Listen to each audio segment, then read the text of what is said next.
અંકલેશ્વરમાં આજે સવારે એક ઘટના બની હતી, જેની અંદર જે નગરપાલિકા દ્વારા કોન્ટ્રાક્ટરને કામ સોંપવામાં આવ્યું છે. હસ્તી તળાવ વિસ્તાર છે, તે જગ્યાએ ગટર લાઈનનું કામ ચાલી રહ્યું હતું અને જે જોઈન્ટનું કામ છે તે આરંભવામાં આવ્યું હતું. છેલ્લા 10 દિવસથી એક ખાડો ખોદવામાં આવ્યો હતો.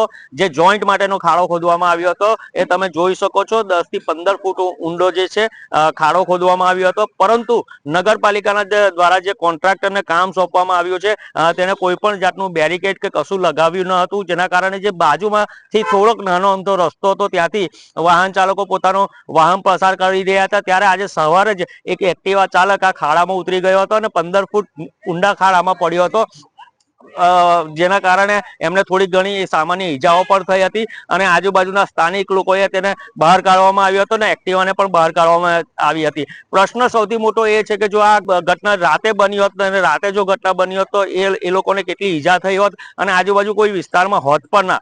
ત્યારે એક પ્રશ્ન ઉભો થાય છે કે કોન્ટ્રાક્ટરને જે કામ સોંપવામાં આવે છે તેની પર નગરપાલિકાના એન્જિનિયરો કે કોઈ પણ ધ્યાન આપે છે કે નહીં, તે એક સૌથી મોટો પ્રશ્ન છે. આજે તો આ ઘટના બની છે ત્યારે કોન્ટ્રાક્ટર દ્વારા ઘટના બન્યા બાદ બેરિકેડ લગાવવામાં આવ્યો છે અને સાઈડ પર જે રસ્તો હતો તેની પર માટી નાખવામાં આવી છે. તો આ ઘટના બન્યા બાદ જ કેમ કામ કરવામાં આવ્યું છે? જો આ પહેલા કરવામાં આવ્યું હોત તો આજે એ 3 જે એક્ટિવા પડી છે તેમને નુકસાન ના થાત અને એનો બચાવ થાત.